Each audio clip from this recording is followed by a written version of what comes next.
dem baş guhdar û temaşevanên hêja di basî roja îro delgelben. Rewşa Tirkiye ya îroyîn wekî ku ji demek gelek nazik ve derbas dibe. Li aliyekê endamatiya de hevpeymaniya NATO de li aliyek din li heremê hevkariya li gel İran û Rusyayê. Ev sekna nezelal çi bandorê li Tirkiye û Bakurê Kurdistanê jî dike. Hin dengo hene ku li Tirkiye lawaziya di vê demê de ya hevkariya AK Parti û MHP dihêle ku bi taybetî AK Parti li lêgerînek destpêkirina proseyek nû ya aştiyê li gel tevgera Kurdî bike.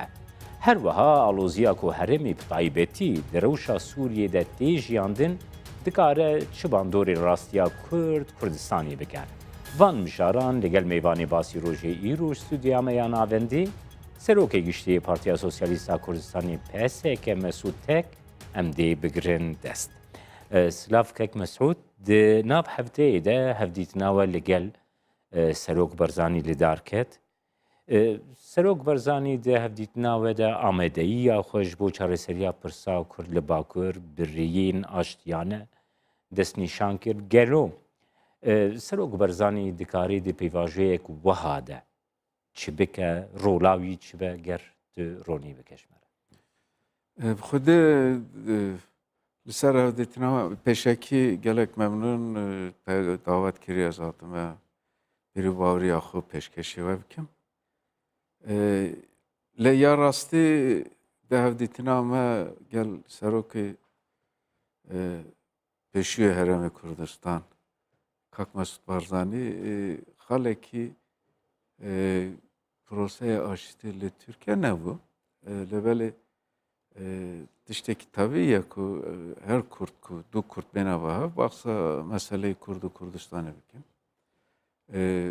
Rewşa Kurdistana Başûr, Kurdistana Bakur, bi taybetî rewşa Sûriye Serok Barzanî bas kir ev tişta.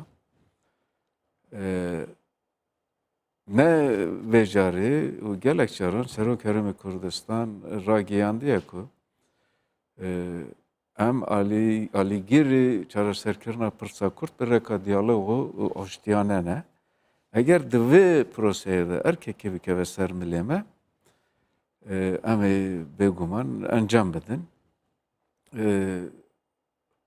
Lêvelê bi gor bîrî baweriya min ne vaxt guncawe ji bo vê tiştê ne jî zûruf guncawe ji vê tiştê. Bawer dikim Kak Mesûd bi halsangiyandinekî kûr û dûr û dirêj piştî vê biryarê xwe bide. Gelo vê carê dîsa bikeve dewre û yanna ev dimilîte ser halsangiyandina Kak Mesûd Barzanî. Lêvelê ez piştrastim Kak Mesûd her tim layanê aştî bûye, her tim xastiya pirsa Kurd lê Kurdistana Bakur bi taybetî lê Kurdistana Bakur bi şekli aştî bête çareserkirin. Vê carî jî eger her du taraf yani tenê xasteka Kak Mesûd nave gerek hikûmet jê bixwaze û terefên dî şer PKK jî jê bixwazin yan daxwaz jê bikin ku kerem ke were bikeve beynê me eger daxwaz neyê têkirinê diyare Kak Mesûd li xwe naçi nav vê karî nake. Em werin ser resmê li Bakurê Kurdistanê Kek Mesûd. Li Bakurê Kurdistan aliyekî rewşa awarteya bihêz bi bandor ku bandorê li jiyana rojane bi xwe ya her hewelatiyê Kurd li Bakurê Kurdistanê dike. Li aliyek din dengoyek heye ku proseyeke aştiyê yan jî proseyekî bêçekkirinê yan jî proseyekî diyalogê ya nû dest pê bike. Gelo di vê babetê de tu agahdarî yan jî handinên ve hene. Belê demekî pêş teqrîben di hêvseyê berê jî tiştekî wisa hate gotin. Li mehelê siyasetê dibêjin, lê kulîsa siyasetê dengoyekî wa hebû ku AK Parti dîsa bikeve lêgerinekî gelo pirsa Kurd bi rêka diyalog çareser biketin. Yan jî pêvajoya çareserkirinê dubare biketin. Endek kes bir bağırıyor meji persin de ve derbarê de gelo ve çawa ve gelo dest bi eger dest pê bike ve çawa dest pê bike. Bêguman lêgerinekî wisa divê Kurd pêşwaziyê lê biketin. Yani ev lêgerin gelo sertkeve yan sernakeve lê Kurd divê bê qeyd û şert her lêgerinekî ku bixwaze pirsa Kurd bi rêka diyalog û aştiyana çareser biketin, divê lê pêşwaziyê biketin. Gelo ev lêgerin piş perdeyê çi ye, niyet pakî ye, niyet xirabî ye, yan AK Parti lawaz bûye, AK Parti mecbûr bûye, hikûmet mecbûr bûye. Em ê goyê xwe nedine ev tişta, lê ev eger ev pêwajî dest pê biket, hikûmet AK Partîsî dîsa lêgerinekî biket ku gelo ev pirsa bir rêdê were çareserkirinê, divê Kurd pêşwazî lê biketin. Lê vê carê divê ew xeta û kemasiyê pêşû nayê, divê nabite dubarakirinê. Yani mesele tenê çekdanîna PKK nîne. Mesele tenê meseleyê PKK jî nîne. PKK nebû jî lê Tirkiye pirsa Kurd hebû. Yani gelo lê katliama Dêrsimê PKK hebû, gelo lê serhildana Şex Saîd yan tevgera Şex Saîd yan serhildana Agirî gel hingî PKK jî nebû. Bêguman kek Mesûd niha pirsa Kur li Bakur bandora xwe tenê ne li rewşa alûz li Bakurê Kurdistanê dikê, li Tirkiye heta siyaseta Tirkiye ya di nav welatê ya derveyî welat jî dike. Ev metodên ku niha li hemberî pirsa Kurd têne bikaranîn, dikarin bi vî şêweyî berdewam bikin? Bêguman nake, bêguman bi vî şeklî berdewam nake. Devletê Tirkiye ji damezirandanê hatta îro vekî devletekî, vekî aqlê devletê xastiye pirsa Kurd bi rêka tundutijî û bi rêka tank û top çareser biketin. Ew nêzîkî 100 sale nikaribû serkeve. 5-6 sale nikaribû pirsa Kurd çareser biketin. Ne tenê nikaribû alostir jî kiriye. Êdî pirsa Kurd lê Kurdistana Tirkiye di toxivê Tirkiye'de ne heye? Belav bûye. Lê Sûriye pirsa Kurd heye, lê Kurdistana Başûr hebû niha jî bi şiklekî de pirsa ye, lê Kurdistana Rojhilat heye pirsa Kurd. Ji ber vê yekê jî divê devletê Tirkiye rêyekê dibigere. Ev rê jî bilî li rêya demokrasiyê diyalog rêyedî nîne. Divê bilgel Kurda bide û bistîne. Ji bo çareserkirina gavan bavê jî. Lê belê ez piştras nînim gelo devletê Tirkiye ev bîrî boçûna aqlî pêşû guhartiye yan neguhartiye. Divê evê de şikû gumanim heye. Yani piştras nînim. Lê ez baş dizanim, yêqîn dizanim ku pirsa Kurd lê Kurdistana Tirkiye bi çek û bi tundutî çareser nabin. Em bixwazin naxwazin, devletê Tirk bixwaze naxwaze vê rojek li rojan were ser mêzê guftûgû û ev prose bi guftûgû ve tevabe bite çareserkirina. Gelo devlet vê gavê çend amadeye vê tiştî ez divê warê de bi şîk û gumanim bawer dikim divê em ê dîsa xebatê xwe berdewam bikin. Lê ne wextekî xebatê berdewam dibêjim, ne ew ê ku em ê biçin çiya dest hilgirin biçine çiya. Li ser xebata demokrasî û aşîtî û medenî pêgir bin. Pey xwe dagirin li ser vê yekî ku pirsa Kurd divê bi rêka diyalog û aşîtî were çareserkirin. Ev divê bibite stratejiyê me yî sereke. Em gor vê stratejiyê bidin û bistînin û xebatê bikin li Tirkiye, li Kurdistan, li dervayî welat da ku Tirkiyeyê naçar bikin, devletê Tirkiyeyê naçar bikin ku bo çareserkirina pirsa Kurd gavan bavêje. Vekî dî ez henda xweşbîn nînim ku AK Partisi vê gavê belê rast e û lê Sûriye muşkile heye, lê Tirkiye gelek tengasî heye û vê axiriyê qeyrana aborî dest pê kiriye. Ew qeyrana aborî roj bi roj kurtir dibe, xurttir dibe.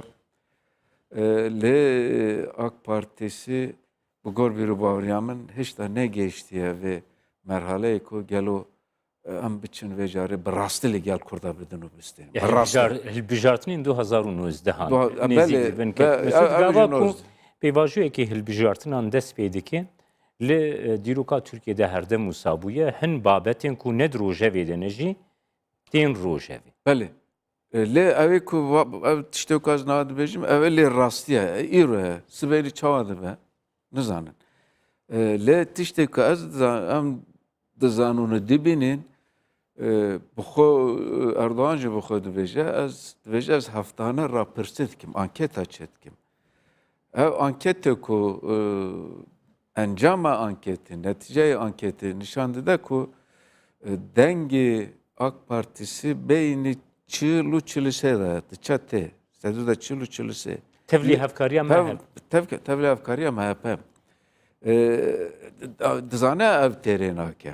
û Yeqin dizane ku ji ber ku li gel ittifaq kiriye bi MHP re û MHP ji nav Kurda da bednave dizane sur dizane û boy eşkere bûye ku bu AK Parti û bu Erdoğan eşkere bûye ku ev ittifaq bûye sedemê hin de ku Kurd ji AK Parti dûrkevin. Dengê xwe nedine AK Parti. Ev yekî jî dizane. Gelo pirsiyar li vê derê de Erdoğan AK Parti evinde cüret cesareti heye ku ji MHP ittifakı MHP xirab ke û vegere gel Kurda bide û bistine. Ku hata gel Kurda danûstantin gir gere li siyaseta Suriye jî bigore. Gere li siyaseti derhaqê Kurdistana başûr jî biguhartine.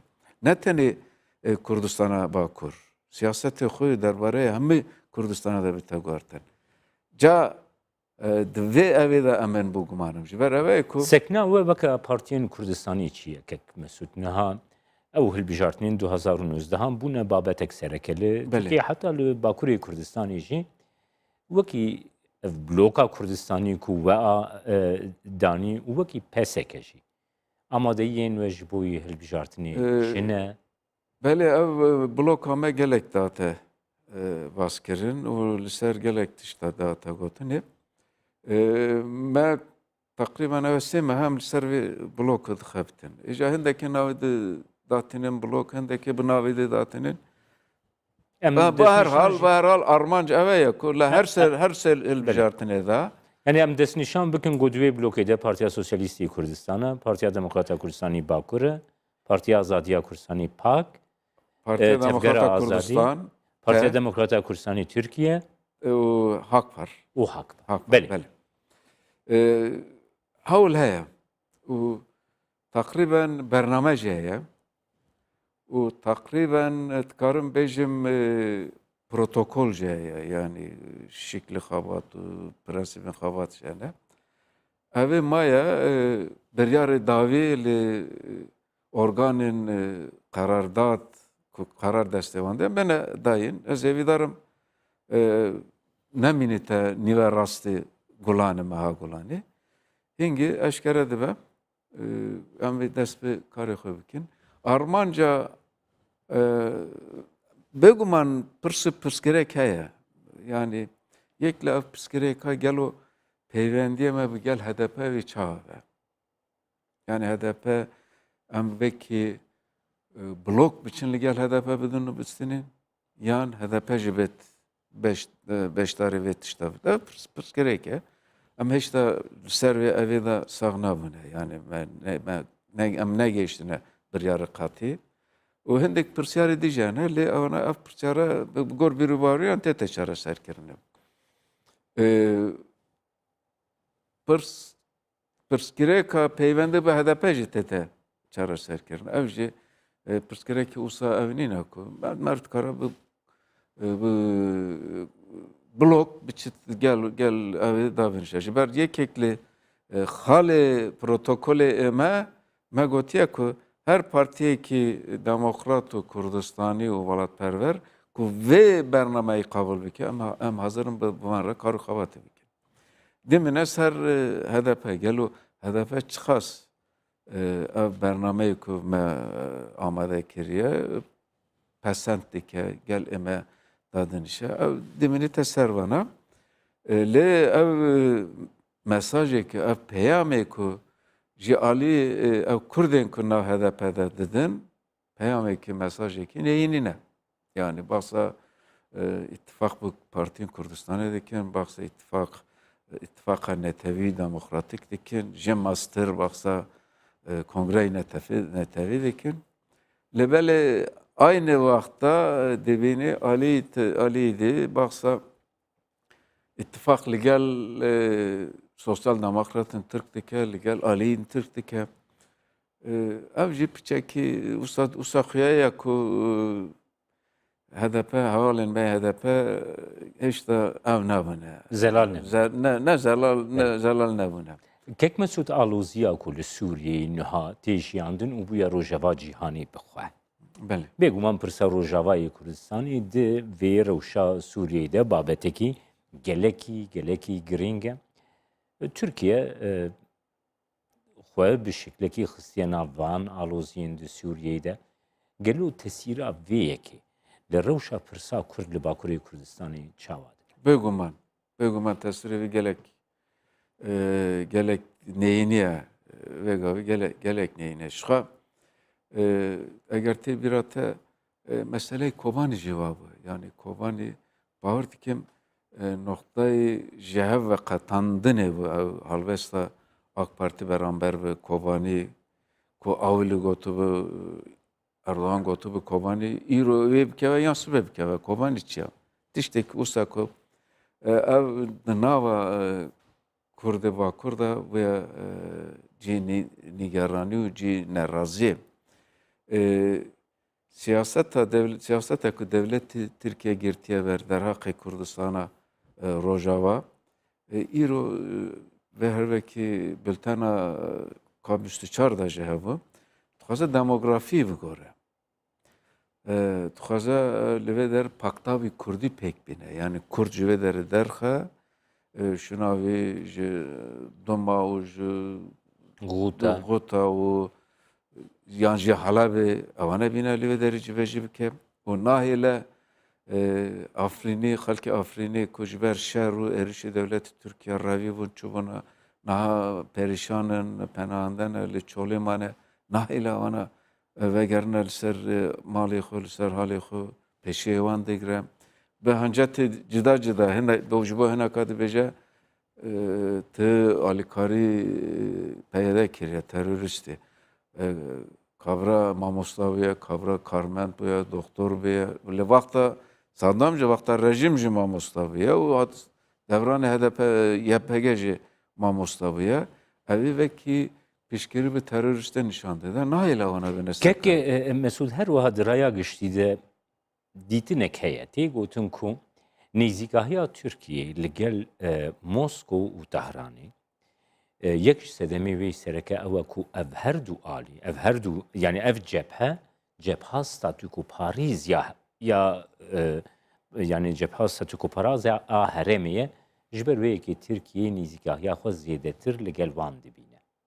Baweriya te di vê babetê de çi? Yani Rusya statûko Parîzê gel Amerîka ne statûko Parîzê. Yani mesele eger bigor biri var ya men em mesele statû parastin û dijî statû dayînin piçekî tengavtir dibin. Devletê Tirkiye ev cî geostratejik xwe ku Tirkiyeyê dikare baş îstîfade lê bike. Devletê Tirkiye baş dizane ku ji bo cibêjîkirina siyasetê Rusya li rojhilata navîn Rusya mecbur e li gel Tirkiye bidavîstine peyvendiya xwe bigire divê baş be. Ne tenê meseleyê çêkirina nükleerî yan ticaretê yan S-400 ev füzeyên S-400 mesela ev jî ev heye li belê ji wan girîngtir rola yan geostratejiya Tirkiye li navçe daye. Ev yeka wisa dike ku devletê Rusya yan devletên din Avrupa û Amerîka giringi vidine devleti Türkiye ev zulmü zordariye ku devleti Türkiye o peskirna mafi mirovi ku devleti Türkiye devleti Türk li navçe li Afrinê li Kurzana Bakurdike nebînin o pişkov vixin ev ji ber vê yekê ji xwe devleti Türkiye endamê NATO'ya û hev peymaniya stratejîka ya Amerîkaya û her wisa dixwaze bibe endamê Yekîtî Avrupa devleti Türkiye jî ev yeka bi rastî ve ostatî bi kar tîne. Gava li gel Amerîka û li gel Yekîtî Avrupa nakok dibe û berê xwe dide Rusya. Gava biçekir li Rusya peyvendiya xwe xirabtir dibe vê jarê dile ha dava kir ha Amerîka amade ye yan ev amade ye na ez ê diçim evê yekê. Hatta niha ev siyaset ji bo Türkiye çûye serê yani Herdemkarî wisa biçî na serê. nikare herdem nikare wisa bike. Lê di serdem wisa xwe ye ku vê axirî krîza bikaranîna çekî kimyayî li derdorê Şamê hindekî siyasetmedar dibêjin êdî şerî sar dest pê kiriye. Vallahi devleti Türkiye ji serê şerê sar gelek istifade lê kiriye. Yani gelek istifade lê kiriye. Vê carî jî devleti Türkiye wê bixwaze Dîtinek istifade heye kek Mesûd ku di dünyayê de ew pereyên ku herî zêde dikevin rûbelin, tümenin her wiha pereyên Tirkiyeyê ne. Yani lîreya Tirkî. Ku beramberî vê cepheyê bandorekî aborî ya got têlîsandin heye, spekulasyonên aborî got li hemberî wan tên kirin û Tirkiye jî xistine vê çerçeveyê de ku tesîrekî aborî li Tirkiyeyê bikin. Vê yekê çawa da. Vezîr İdareyê Türkiye dibêje lîreyê Türkiye neketiye, dolar bilind bûye. Belê. Wisa dibêje. Dibêje em neketine ewana bilind bûne. Evê ku tu dibêjî rast e yani qeyranê aborî li Türkiye dest pê kiriye roj bi roj zêdetir dibe.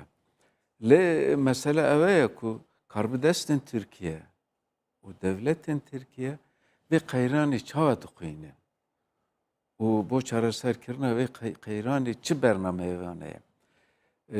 Wisa xwe ye ku meriv wexta ku axaftina Erdogan û axaftina rayedarên devletê Tirk ki dibîne ku çi bernameyê wan nîne ji bo vê qeyranê. Kek Mesûd ez zê werme pirsa dawî ji ber ku ew pirs girîng îro ye sekreterê giştî Netewên Yekgirtî de axaftina xwe îro ya civîna konseya evleyî de destnîşan kir ku pirsa Kurd yek ji pirsên herî giring ê herema Rojava navî. Ev ji bo pirsa Kurdiyê çi watê? Xwedê bêguman gotina Antonio Guterres zor giring e belam denek maye. Yani hemî müşkileyekî rojhilata navîn çêbûye ji şerê İran û Iraq dest pê bike ev meseleyê Sûriyeye û hemî evê de pirsa Kurd bûye sedemê aslî sedemê bengehîn. Yani ji ber evê ku pirsa Kurd nehatiye çareserkirinê rojhilata navîn welatên rojhilata navîn lê Tirkiye, lê Sûriye, lê Îranê her tim kêşe hebûye, her tim alozî hebûye, şer hebûye, kuştin hebûye, girtin hebûye. Yekîtiya milletan ev yekê ne dizanîbû, belê wela dizanîbûn, zor baş dizanîbûn. Mixabin tarîxa Yekîtiya Ewropa derheqê pirsa Kurd da rûpelên gelek reşyeye car û bar tiştî wisa jî baş dikin her wekî çawa li wexta Korevî giştî sala notî yekê de zonê dijî firinê îlan kirin. Ew biryarekî gelek baş bû. Wisa xwe ye ku Yekîtiya Ewropa car û var tiştekî rast dibêje, tiştekî xweş dibêje. Spas birêz Mesûdek serokê giştî Partiya Sosyalîsta Kurdistanê got basî roja îro de tûlge. Engel jî gelek spas vedik. Temaşevanên hêjam hatin dawiya bernameya basî roja îro heta bernameyek din a basî roj her